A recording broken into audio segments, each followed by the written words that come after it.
क्या कर तनी। अच्छा, ऑफिस में बैठे बनी।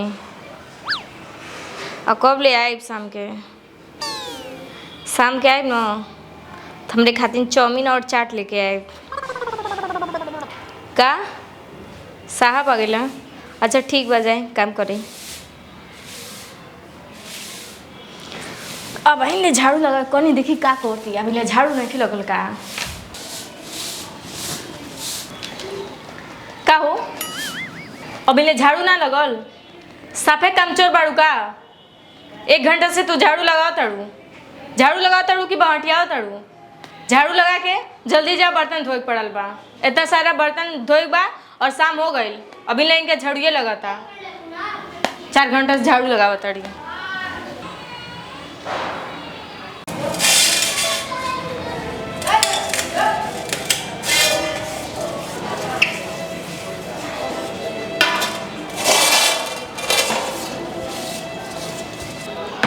एक नंबर काम छोड़ लड़की हो गई भैया।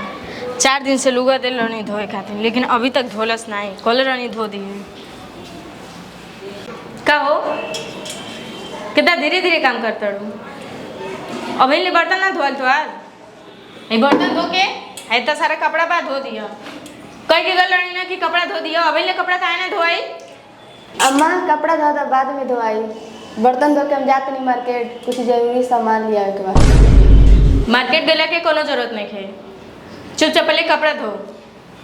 मार्केट जाता डी कि आशिक से मिले जाता डी? हमरा पता नहीं के।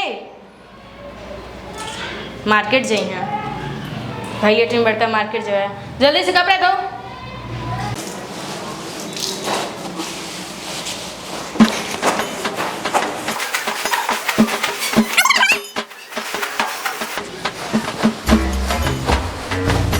ऐसे ही कपड़ा धोवाला? हाथों में झांगर उगर नहीं खे का? अरे तनी ठीक से धोआ, ठीक से। बुझाता कि जैसे देहन दिन को जगरन आइया। दिन भर 4 थरिया खाए कह दे और सुते कह दे। Oh no. आई तो काम करे के ते काम करे के तनको इच्छा ना करत तुम। खाली मार्केट जाइए और पढ़े जाइए। जल्दी धोआ।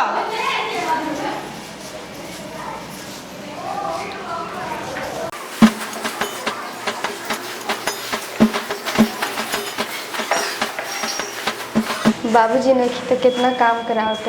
आज हमारी मम्मी रही तो एक ना देखे के पड़े। 4 दिन के कपड़ा खोल के धो देते है। इनकर हाथ गोड़ नहीं के धोए के।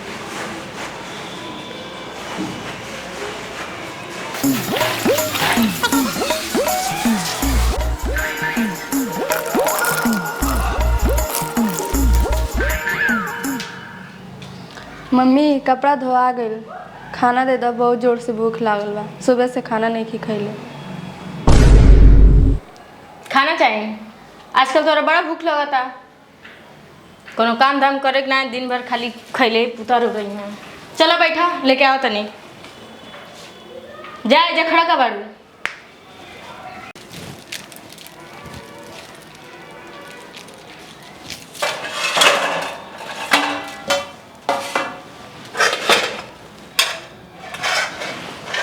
दाल तो बा, क्या का बा का नहीं बा।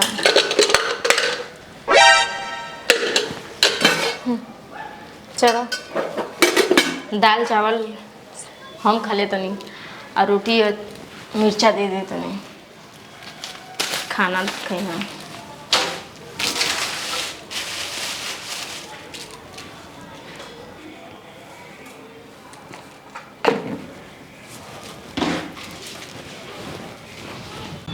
काज नहीं कब लेके यहाँ खाना, बहुत जोर से भूख लागल बा। ला ठूस ला। मम्मी दाल सब्जी ना रहल का?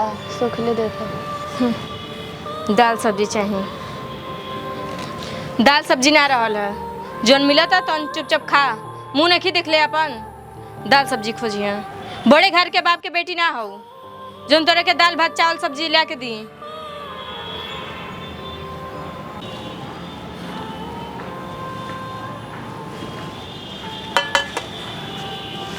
दाल सब्जी रहते सूखले रोटी देले वाले मरचा इनके पता बा कि हम तीखा ना खाने। आज हमार मम्मी रही तो ये दिन ना देखे के पड़ी। पापा से आवे दो पूरा बात कही के रहो।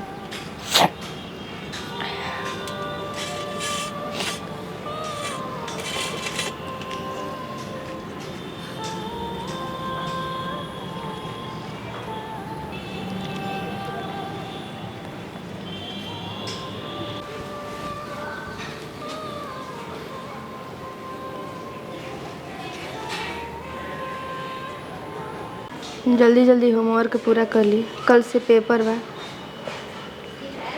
ना पूरा करम तो का लिखम।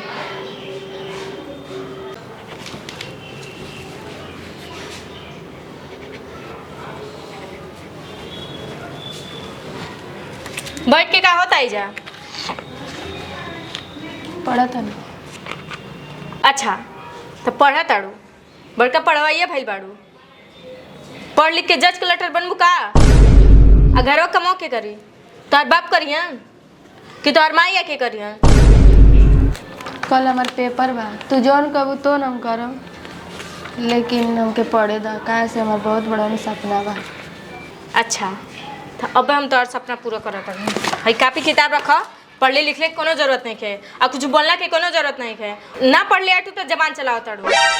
अब पढ़ले लिखले रहतू आ जया नौकरी करे लगबू तैया का तू का करबू? तैया तो हमार जियल काल कर देबू, तैया तो हमके घर से निकाल देबू, घर में हमार जियल दुश्वार कर देबू। पढ़ लिख के नौकरी करिए तो छोटा उखाड़ लेब हम। चलो चुपचाप काम करो, उठो एजा से जा। पढ़िए